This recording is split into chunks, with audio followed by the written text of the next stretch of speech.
কিছু মানুষ আমাকে দেখলে হাসাহাসি করে, আর এখন সে মানুষেরাই বলে বেকার ছেলেটাই এত কিছু করে।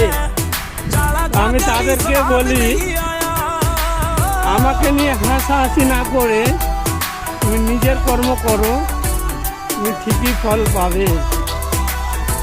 তুমি যাকে বেকার ভেবে অবহেলা করেছিলে, সে বেকার ছেলেটাই আজকে প্রতিষ্ঠান হয়েছে। তাকে নিয়ে তুমি হাসাহাসি করো না, তুমিও নিজে কর্ম করো, তুমি অবশ্যই ফল পাবে। কি বন্ধু, তুমি হাসাহাসি করে দিন কাটালো, আর সে দুঃখ কষ্ট নেই, মজা নিল।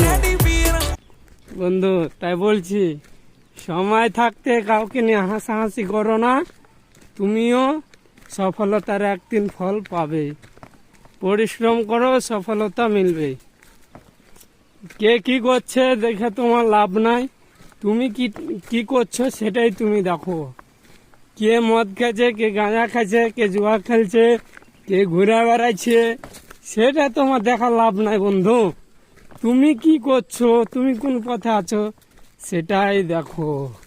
তুমি মরে গেলে ধান সম্পদ নিয়ে যাবে না, ওই তিন হাত কাফন আর 3 হাত কবরের মাটিতেই যাবে, তাছাড়া কিছুতেই যাবে না। তাই গরিবকে অবহেলা করো না, ঠিক আছে? সেই গরিবটাও তোমার পাশে লাগতে পারে একদিন।